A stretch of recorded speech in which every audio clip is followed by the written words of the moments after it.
왕년에 삼국지, 약간 무협지? 이 학자로서 이렇게 다 열심히 쓰고 있는데 약간 마르게스 쓰는 듯한 느낌. 바람 날리고 딱 덮고 막 청룡 언어를 휘두르고 약간 그런 느낌이 있습니다. 그런 어떤 호방한 기상이 없으면 오랑캐라는 단어를 이렇게 확 쓸 수 없거든요.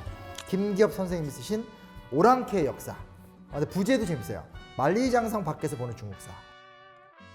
근데 이분 이력이 되게 특이해요. 서울대학교 사학과 동양사 쪽을 전공하셨는데 세상에 석사를 중국 고대 천문학, 그리고 박사는 명나라 때 왔었던 선교사였었던 마테오 리치를 연구하셨고요. 우리 이제 네이버에서 정보 검색할 적에 나오는 한민족 대백과 사전 과학 분야 편집위원을 역임하신 엘리트면서 굉장히 좀 창의적이고 아웃사이더적인, 그래서 이분이 여태까지 쓴 책 제목도 되게 재밌는 게 뭐 밖에서 본 한국사, 그러니까 뭔가 이렇게 통상적으로 역사를 바라보는 통념이 아닌 좀 다른 시선으로 뭔가를 바라보는 이런 걸 굉장히 과감하게 시도하시는 그런 노력 속에서 중국사 책인데 오랑캐의 역사라는 아주 역사적인 책을 만들었습니다.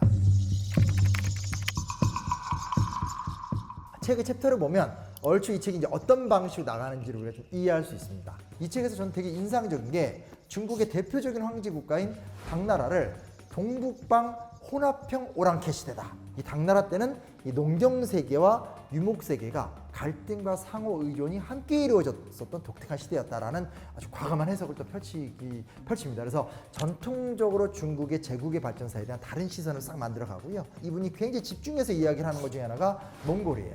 왜냐? 몽골은 세계 제국이었잖아요.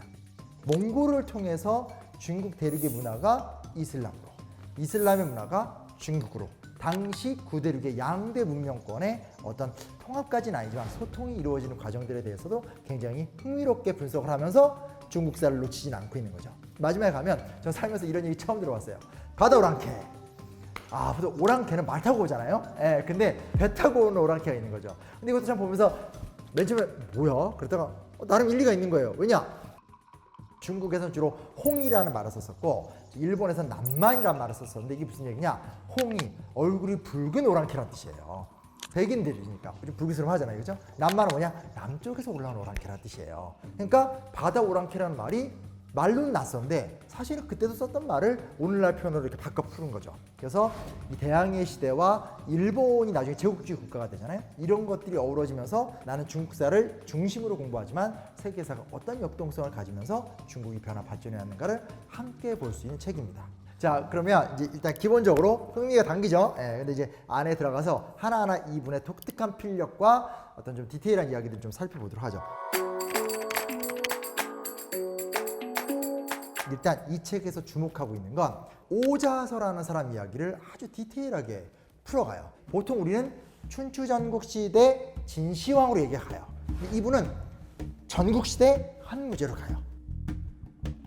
흐름을 맞춰가긴 하지만 맞추는 흐름에서 자기의 성찰을 이렇게 과감하게 넣는 과정들인데, 예를 들어볼게요. 이 오자서가 어떤 사람이냐면 중국의 전국시대 때 양쯔강 일대 오나라랑 월나라랑 두 나라가 있었어요. 오자선 초나라 사람이에요. 근데 초나라도 양쯔강 중류에 있었기 때문에 저쪽 황허 쪽에 있는 나라들 입장에선 초나라도 거의 오랑캐였어요.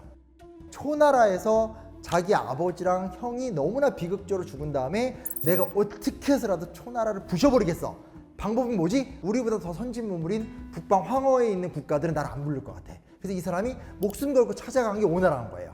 이 황허에 있는 나라들보다도 훨씬 후진적이고 초나라보다도 후진적이지만 후진적이기 때문에 잠재력을 갖고 있는 거죠. 그래서 실제로 이미 저쪽 황허 북부에선 장자계승 원칙이 확립이 된 상태였었는데 아직까지도 오나라는 장자의 계승이 아니라 능력제로 가는 거예요. 그러다 보니까 결국 이제 오나라의 왕 합녀가 왕이 되기 전에 사촌 동생한테 밀린 거야. 근데 오자서가 결국은 이 사촌 동생 류라는 사람을 죽이면서 합녀를 이제 왕으로 만드는데 큰 공을 세워요. 약간 이 당시에는 암살 같은 것도 별로 없었던 것 같아. 그러니까 이제 뭔가 내가 권력을 차질 적에 내가 왕이 되겠습니다. 왕이 되겠습니다. 뭐 이러지 이 수단과 방법을 가리지 않고 권력을 장악한다는 문화도 사실 이제 오나라 입장에선 선진 방법인 거죠. 이 선진 기술을 배우고 와서 왕이 딱 됩니다. 그래서 그러고 나서 좋잖아. 그래서 합녀가 오자서를 굉장히 후원해 주면서 오자서의 도움을 받아서 오나라를 막 키워요. 그래서 결국은 약 20년이 지난 끝에 오나라 군대를 끌고 즉 양쯔강 하류에 있던 오나라가 양쯔강 중류에 있었던 이 춘추전국시대 때 최대 강자 중에 하나인 초나라에 쳐들어가서 초나라 수도를 함락을 시켜요. 그리고 여기서 중요한 게 뭐냐? 오자서가 이제 지금 초나라를 점령했잖아요. 가가지고 자기 아버지와 형을 죽였었던 과거 초나라의 평왕이라는 왕이 있었어요. 그 왕의 무덤을 다 부신 다음에 시신을 끄집어내서 채찍을 갖고 와서 막 매질을 해버린 거예요. 이렇게 보면 너무 좀 막 부담스럽잖아요. 부담스러운데 이게 뭐냐? 이게 전국시대의 논리라는 거예요. 그러니까 과거에 중국이 초창기 때 상나라, 주나라 같은 좀 느슨한 왕국들이 있다가 춘추 전국시대를 거치면서 강력한 제국으로 발돋움을 하는 거잖아요. 청동무기, 막 화폐 발전, 관료제. 그때 그 시대의 시대 정신 중에 하나가 오자서라는 거예요. 그러니까 좋다는 의미는 아니에요. 좋다는 의미는 아니지만 새로운 시대로 나아가는 이행기 과정 속에서는 수단과 방법을 가리지 않고 복수마저도 정당화가 될 수 있는 이런 문화가 있었다. 그리고 그 과정 속에서 결국은 주로 황허 일대에 있는 국가들만이 중국으로 불리다가 이게 확대가 지금 되고 있는 이야기다라고 하게 되는 거고요. 그 다음 단계로 딱 넘어가게 되는 게 우리는 보통 진시황을 이야기하는데 저자는 뭐라고 말하냐면 진시황의 통일이 바로 제국 체제를 세운 것으로 볼 수 없다. 아직 안정이 안 된 거죠. 그리고 그 다음에 초한지의 배경이 되잖아요. 유방과 항우가 쟁패를 다툰 다음에 유방이 한 나라를 세웠지만 그래도 이제 나라를 가세운 거기 때문에 이것도 제국 체제? 이건 아니다. 확실하게 세우게 된 것은 한나라 7번째 황제인 한무지였다고 보는 거예요.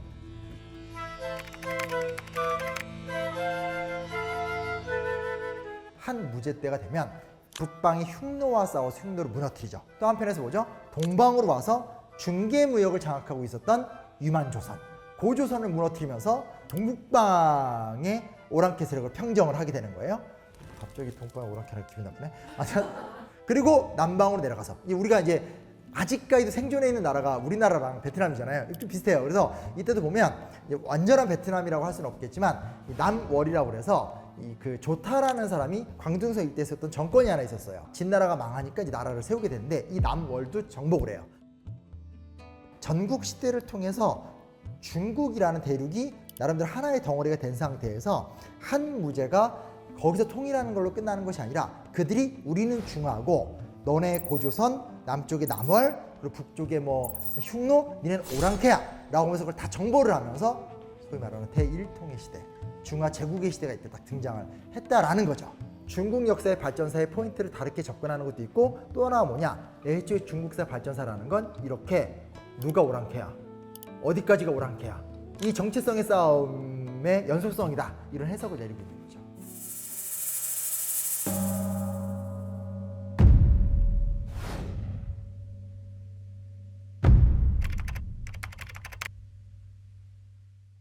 몽골 하면 뭐가 떠올라요? 징기스칸. 그 다음 유목민족. 내가 원하는 답이 안 나오네. 그래? 몽골의 적절한 기나성으로 논리 알려주지만 우리가 알고 있는 몽골이 어떻게 세계를 점령했는가 하면 그 뛰어난 기마 전술이다.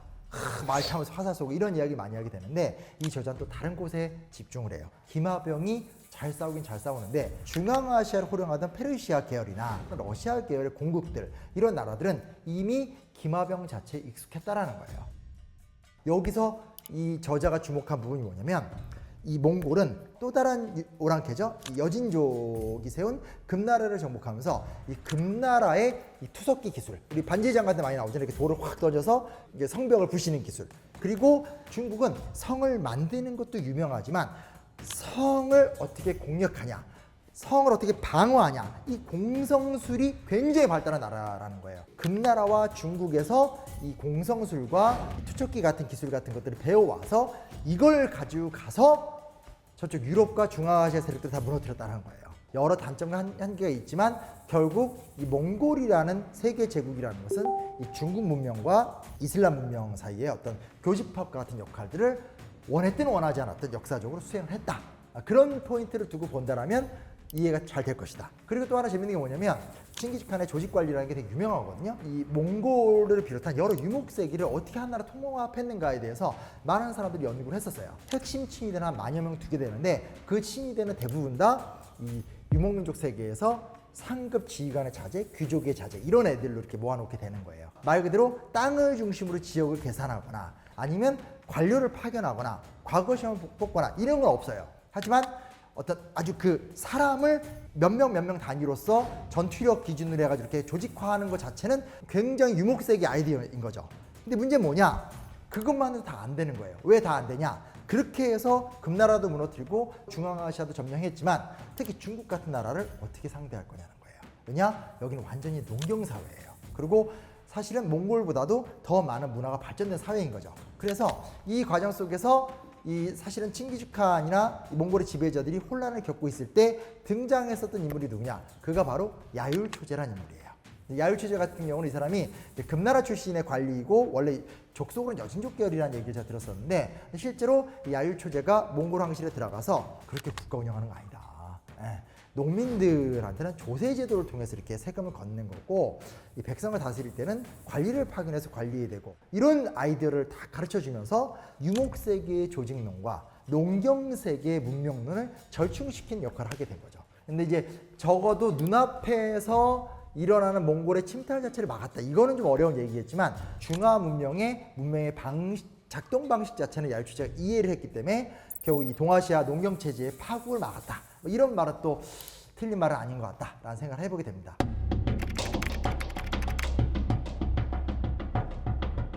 생각보다 근현대사 부분의 비중이 높아요. 일본과 중국을 정면 충돌하는 식으로 중국의 근현대사를 바라보고 있다는 게 좀 인상적이었어요. 보세요. 일본은 1895년에 중국의 영토였었던 타이완을 뺏어요. 그리고 1910년에 조선을 식민화하면서 중국 중심의 국제 질서 자체를 완전히 부셔버리게 되는 거예요. 그 다음에 뭐냐? 1931년에 만주를 점령하면서 중국의 동북방의 땅을 뺏으면서 거기서 민족 협파, 오족 협파, 일본인과 조선인과 중국인과 몽골인과 여진인들이 함께 어우러져가는 사회를 세워야 된다. 실제로는 일본이 조선과 중국을 침략했었던 역사이긴 한데 적어도 일본이 명분상으로는 새로운 형태의 어떤 중화 질서가 중심이 되지 않은 새로운 형태의 일본 오랑캐 중심의 어떤 그런 이 국제 질서를 써나가는 과정을 명문화시켰단 말이에요. 근데 흥미로운 게 뭐냐면 공교롭게도 중국의 마지막 왕조가 청나라예요. 청나라는 한족이 세운 왕조가 아니라 여진족이 세운 왕조잖아요. 그래서 1911년에 신해혁명을 일으킨 다음에 청나라를 무너뜨렸잖아요.